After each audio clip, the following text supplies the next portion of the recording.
Rahul Gandhi, Congress party, उसके नेता, उसके अध्यक्ष सरासर झूठ बोल रहे हैं। अच्छा। बेईमान है, दोगले हैं। अच्छा। पिछले 70 सालों में करीब 4 लाख मठों मंदिरों पर सरकारी नियंत्रण। अगर कांग्रेस का ये राहुल गांधी इतने ईमानदार, इतने सच्चे, इतनी सही न्याय यात्रा निकाल रहे हैं तो पहले कहें कांग्रेस पार्टी के मुख्यमंत्रियों से कि वो मंदिरों से बाहर निकल जाए। अच्छा। फिर राजनीति बंद मैं समझूंगा कि कांग्रेस ने बंद कर दिया है, बाकियों को कहने का वो हक रखती है।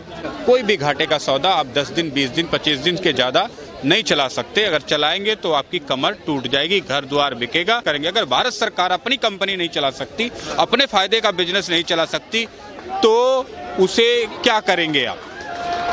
और जब वो पैसा जनता का पैसा हो, जनता के पैसे से वो आप भर रहे हो कर्जा, तो जनता कितना टैक्स भरेगी, कितना और लूटोगे जनता को?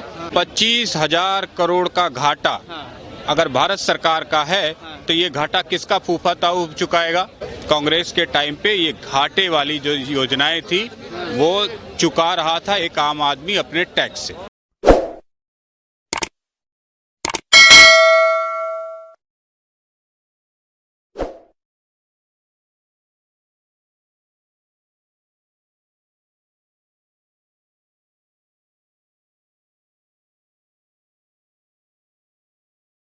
नमस्कार, आप देख रहे हैं द थिंक न्यूज़ और मैं हूं आपके साथ मानव। जिस तरीके से आपको पता है कि लोकसभा इलेक्शन करीब आता जा रहा है, उसको लेकर कई राज्यों के अंदर नई नई जो चुनावी रणनीतियां हैं वो भी लगातार जारी है। बीजेपी अपना पक्ष रख रही है बार बार। उसको देखते हुए काफी ऐसे सवाल हैं, लोगों से जानेंगे और लोगों से बात करेंगे। सर, आपसे शुरुआत करते हैं, एक बार अपना पहले नाम बता दीजिए। मैं विनय कुमार सिंह। सर, क्या लगता है 24 इलेक्शन का इस बार क्या रणनीति रहने वाली है? गठबंधन आने वाला है या फिर भाजपा ही है? 2019 में जब भारतीय जनता पार्टी जीती थी तो उसका आधार बना था गांव के बनते हुए तमाम वो हाईवेज जो एक जिले से दूसरे जिले को, दूसरे को तीसरे से कनेक्ट कर रहे थे।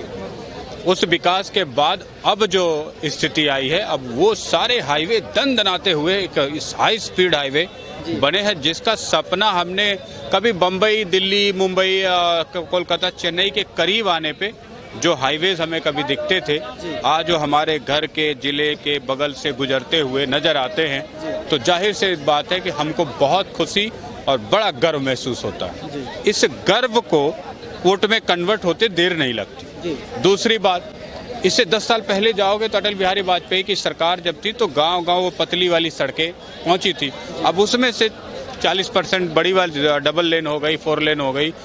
और रोड्स के मामले में भारत दुनिया के बहुत बड़े बड़े देशों का मुकाबला कर रहे हैं। अब दुनिया के किसी भी देश के हाईवे से अपने देश का हाईवे अगर आप कंपेयर करेंगे तो आपको London, Britain, Germany, China, France और सऊदी अरबिया सबसे ज़्यादा बेहतर और बेहतरीन हाईवेज, रोड्स, इंफ्रास्ट्रक्चर्स देखने को मिलेगा। अब इन हाईवेज पर देश क्या करेगा? इन हाईवेज पर देश बनाएगा इंडस्ट्री, अपॉर्चुनिटी रोजगार की आएगी और पूरा देश। अब पहले जैसे हम सब लोग कहाँ आते थे, दिल्ली, बम्बई, कोलकाता जाके अपनी रोजी रोटी कमाते थे। अब हमें गांव के बगल में, जिले के बगल में 10 किलोमीटर, 20 किलोमीटर, जिसको बड़ा मुश्किल से 25 मिनट, 30 मिनट की मोटरसाइकिल की यात्रा से आप एक कंपनी के सामने खड़े होकर अपनी रोजी रोटी कमा के वापस शाम को अपने माँ बाप के साथ सो सकते हैं। तो ये वाला इंफ्रास्ट्रक्चर भारत के 125 करोड़ दिलों में एक धड़कन बन के धड़केगा। दूसरा, रेलवेज का बहुत बड़ा इंफ्रास्ट्रक्चर जिसपे करोड़ों यात्री यात्रा करते हैं। पहले ऑन टाइम थी, कभी टाइम से आना नहीं, जाना नहीं, अब वो टाइम से हो गई। बेहतर इंफ्रास्ट्रक्चर हो गया, बुकिंग बेहतर हो गई, सीटें बेहतर हो गई, आना जाना सबका लगभग बेहतर हो गया। जो स्थिति बहुत पहले थी जनरल बोगीज की, अब उससे बेहतर स्थिति आपको स्लीपर में उससे उतने ही लोग जाते हुए दिखते हैं, वो भी सीट पे बैठ के जाते हैं। कुछ एक्स्ट्रा बिहार के रूट्स पे ज़्यादा दिखते हैं, लेकिन फिर भी they are feel better from the past. अब एयरपोर्ट्स की बात कर लो। एयरपोर्ट्स बेशक गरीबों के लिए नहीं है या बहुत नॉर्मल व्यक्ति नहीं इस्तेमाल करेंगे या रेगुलर इस्तेमाल में नहीं है, लेकिन फिर भी अगर आपके देश में अडानी अंबानी उतरे, हर दिन एक दिन अडानी आए, एक दिन अंबानी आए, एक दिन सहारा आए, एक दिन टाटा आए, एक दिन महिंद्रा के कोई आए के उतरेगा, तो निश्चित तौर पे कोई इंडस्ट्री तो लगाएगा ना,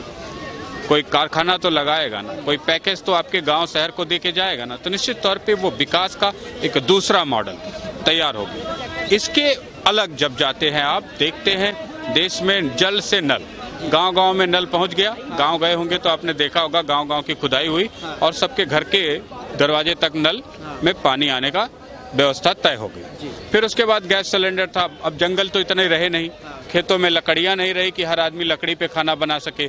उसको ध्यान में रखते हुए देश के हर व्यक्ति को गैस सिलेंडर देने का काम किया गया। गैस सिलेंडर में एजेंसी वाला घर के गेट पे आपको छोड़ जाता है, 10, 20, 50 लेता है उस छोड़ने का, लेकिन शहर में भी तो लेता है, दिल्ली में भी तो घर पे छोड़ने का 10-20 लेता ही है। यानी कि गैस की व्यवस्था ओके हुई। शौचालय की एक क्रांति गांव गांव गली गली पहुंची, हर घर में पहुंची, हर बिरादरी के पास पहुंची। हो सकता है कि वो शौचालय बहुत अच्छा काम ना करता हो, बहुत अच्छी व्यवस्था ना हो, उसमें टाइल अच्छी ना हो, पानी ना हो, लेकिन समय के साथ अब नल भी पहुंच गया है। तो वो नल का अगर कनेक्शन आप शौचालय से कर दे तो जो शौचालय में पानी की कमी की समस्या थी वो भी आपकी लगभग पूरी हो गई। तो एक नए देश के रूप में जो दिल्ली, बम्बई, कलकत्ता आप देखते थे वो अपने गाँव में अगर आप देखना चाहें तो बड़े आसानी से आपको दिख रहा है। तो आपने विकास की बात बताई, उसी पे क्वेश्चन करूंगा मैं आपसे, लेकिन विपक्ष तो बार बार ये कहता है कि भाई देश बेच दिया है, विकास कुछ हुआ ही नहीं है, तो उसके बारे में बेटे एक चीज बता, 25,000 करोड़ का घाटा अगर भारत सरकार का है तो ये घाटा किसका फूफा चुकाएगा? 55,000 करोड़ का घाटा अगर किसी कंपनी को चला के भारत सरकार को हो रहा हो तो वो 55,000 करोड़ कौन चुकाएगा? कांग्रेस के टाइम पे ये घाटे वाली जो योजनाएं थी वो चुका रहा था एक आम आदमी अपने टैक्स से। उसको बेच दिया, पता चला कि 20,000 करोड़ और आया और वो कमा करके भी 20,000 करोड़ तुम्हें टैक्स दे रहे हैं। तो जाहिर सी बात है घाटे का सौदा तुम 10 दिन नहीं चला सकते। बहुत दिन तक चलाओगे तो तुम्हारी अपनी कमर टूट जाएगी। और तुम किसके पैसे से चुका रहे हो? इनके पैसे से, इनके पैसे से, इनके पैसे से, हमारे पैसे के टैक्स के पैसे से तुम वो घाटा भर रहे थे। हमने घाटा का काम बंद कर दिया। इसका मतलब बेचना नहीं हुआ, इसका मतलब हुआ कि जो हम घाटे में डूबे जा रहे थे, अब जैसे सहारा श्री घाटे में डूबे, जेल गए, मृत्यु भी हो गई। जेट एयरवेज के एक आदमी ने जो पीसीओ से जेट एयरवेज खड़ा किया था उसका घाटा हुआ, उसकी कंपनी बंद हो गई। विजय माल्या का घाटा मात्र 5,000 करोड़ का था, जिसके चलते वो बेचारा देश से निष्कासित कर दिया गया, बाहर जाके जीवन जी रहा है। तो घाटे को कितने देर तक बर्दाश्त करेंगे? अगर भारत सरकार अपनी कंपनी नहीं चला सकती, अपने फायदे का बिजनेस नहीं चला सकती, तो उसे क्या करेंगे आप? और जब वो पैसा जनता का पैसा हो, जनता के पैसे से वो आप भर रहे हो कर्जा, तो जनता कितना टैक्स भरेगी? कितना और लूटोगे जनता को? तो जाहिर सी बात है उन्होंने जनता के लूट को, बेईमानी को खत्म करके जनता को ही, देश को ही बचाने का काम किया। कोई भी घाटे का सौदा आप 10 दिन, 20 दिन, 25 दिन के ज्यादा नहीं चला सकते। अगर चलाएंगे तो आपकी कमर टूट जाएगी, घर द्वार बिकेगा, विजय माल्या की तरह देश छोड़ के भागोगे, किसी देश से कर्ज लोगे, किसी देश से लोन लोगे, तब उसको चुकाओगे, पता चला आपका देश लोन का इंटरेस्ट भरेगा। उससे बेहतर एक अच्छी पॉलिसी, अच्छी योजना लाके, बेहतर ट्रेन मिल रही ना आपको, बेहतर ट्रेन मिल रही, बेहतर रेलवे स्टेशन मिल रहा है, बेहतर इंफ्रास्ट्रक्चर, टाइम से सारी चीजें, साफ सुथरी ट्रेन, तो इसे बेचना नहीं कहते। ठीक है ना? दूसरा क्वेश्चन इसमें करूंगा। अभी राहुल गांधी ने अभी न्याय यात्रा निकाली है, उसके अंदर उन्होंने बोला कि मैं धर्म की राजनीति नहीं कर रहा, धर्म नहीं, जो नफरत नहीं फैला रहा, मोहब्बत की जो मोहब्बत दुकान है वो अपनी चला रहा हूँ। राहुल गांधी, कांग्रेस पार्टी, उसके नेता, उसके अध्यक्ष सरासर झूठ बोल रहे हैं, बेईमान है, दोगले हैं। पिछले 70 सालों में करीब 4 लाख मठों मंदिरों पर सरकारी नियंत्रण। सरकारी नियंत्रण का मतलब होता है पार्टी का नियंत्रण, विधायक का नियंत्रण, फिर विधायक फिर डिस्ट्रिक्ट मजिस्ट्रेट का कचहरी और तहसीलदार के माध्यम से कंट्रोल करता है कि नहीं? आज भी जहां सरकार कांग्रेस की है करीब 65,000 मंदिर है, 34,500 कर्नाटका के, 31,000 आपके तेलंगाना के, 34 मंदिर हिमाचल प्रदेश के, कांग्रेस का के पार्टी के नियंत्रण में। अगर कांग्रेस का राहुल गांधी इतने ईमानदार, इतने सच्चे, इतनी सही न्याय यात्रा निकाल रहे हैं तो पहले कहें कांग्रेस पार्टी के मुख्यमंत्रियों से कि वो मंदिरों से बाहर निकल जाए। फिर राजनीति बंद मैं समझूंगा कि कांग्रेस ने बंद कर दिया है, बाकियों को कहने का वो हक रखती है। जो खुद ही 65,000 मंदिरों में घुसा हो और पिछले 70 साल से 4 लाख मंदिरों पर कब्जा करने की उसी की नीति हो, वो धर्म से कहाँ दूर है? वो हिंदू समाज से कहाँ दूर है? वो हिंदुओं के मंदिरों में घुस करके राजनीति करने से कहाँ दूर है? ये सरासर झूठ, दोगला स्टेटमेंट है। इस स्टेटमेंट की निंदा की जानी चाहिए और कांग्रेसियों में अगर इस स्टेटमेंट के प्रति श्रद्धा है, न्याय की भावना है, तो तुरंत मंदिरों से बाहर निकल जाना चाहिए। वो तो अपने को ब्राह्मण बताते हैं, राहुल गांधी आजकल पूजा पाठ करते हुए दिखाई दे रहे हैं। देखिए, चाहे तुम ब्राह्मण बन जाओ, चाहे तुम अहीर बन जाओ, चाहे कुमार बन जाओ, किसी को यहाँ एक स्पेशल स्टेटस, स्पेशल एडवांटेज तो है नहीं।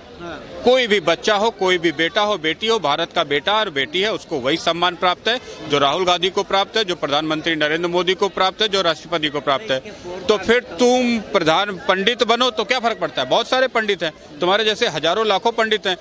इस पंडित की इस देश को कोई जरूरत नहीं है कि उसको पंडित होने से इस देश में कोई उसको अलग से एडवांटेज दिया जाएगा, वोट दे देगी हिंदू समाज या कुछ और। ये भी एक दोगली पॉलिटिक्स। लेकिन कांग्रेस तो कह रही है कि राम मंदिर ही एक मुद्दा रह गया था बीजेपी के पास में, धर्म की राजनीति और राम मंदिर। तो आपको ऐसा नहीं लगता कि बीजेपी भी कर रही है? देखिए, बीजेपी कब राम मंदिर से दूर रही, कब उसने पॉलिटिक्स नहीं किया? कांग्रेस वाले कह रहे ना कि हम मंदिर की राजनीति नहीं करते, तो बेटा घुसे पड़े तो मंदिर में तुम ही हो सन 1952-51 से लेकर। अगर तुम सन 75 साल से मंदिर में घुसे हो, मंदिर की कब्जा, मंदिर की नीति, मंदिर का घंटा, मंदिर की तिजोरी, मंदिर के पुजारी की कुटिया की चाबी मैनेज कर रहे हो, तो मंदिर में तो तुम घुसे पड़े हो ना। तुमने क्यों नहीं उद्घाटन किया? तुमने क्यों नहीं मंदिर बनवाए? तुम्हारा काम क्यों नहीं मंदिर का बनवाना? लेकिन तुम नहीं कर रहे हो। मंदिर पे कब्जा तुमको करना है, मंदिर को नष्ट करना है, मंदिर का पैसा मुसलमानों को क्रिश्चियनों में बांटना है, लेकिन मंदिर का विकास नहीं करना है, सनातन धर्म के समृद्धि के लिए काम नहीं करना। तो ये दोगला, ये राष्ट्र विरोधी, समाज विरोधी और सनातन विरोधी नीति अगर कांग्रेस की है, उसको छोड़ने की कांग्रेस को जरूरत है या मोदी को छोड़ने की जरूरत है या बीजेपी को छोड़ने की जरूरत है? अच्छा, तो जो राहुल गांधी बार बार आरोप लगाते हैं कि जो धर्म की राजनीति भाजपा करती है, तो ऐसा नहीं लगता कि आपको करती है बीजेपी? क्योंकि 22 जनवरी को ऐसा कोई खास बड़ा दिन नहीं था, लेकिन उद्घाटन कर दिया गया 24 इलेक्शन। मैंने कहा कि कांग्रेस पार्टी 70 साल से राजनीतिक मंदिरों की कर रही है, तो दूसरी पार्टी क्यों नहीं करेगी? सपा क्यों नहीं करेगी? बसपा क्यों नहीं करेगी? तृणमूल क्यों नहीं करेगी? डीएमके क्यों नहीं करेगी? वाईएसआर क्यों नहीं करेगी? कांग्रेस जब खुद करती आई है 70 सालों से, 75 सालों से, तो बाकियों को रोकने का, बाकियों को टोकने का अधिकार किसी कांग्रेसी को नहीं। ठीक है ना? बाकी जिनके पास अवसर है वो बेहतर राजनीति करेंगे, बेहतर अपना सबको तो सत्ता में ही रहना ना, समाज की सेवा करके ही सत्ता में रहना है। समाज से दुश्मनी लेके तो सत्ता में कोई रह नहीं सकता। तो राजनीति क्यों नहीं दूसरे लोग करेंगे? पहले कांग्रेस खुद बाहर निकले मंदिरों से, फिर बात करें कि वो राजनीति कर रही है कि नहीं कर रही है।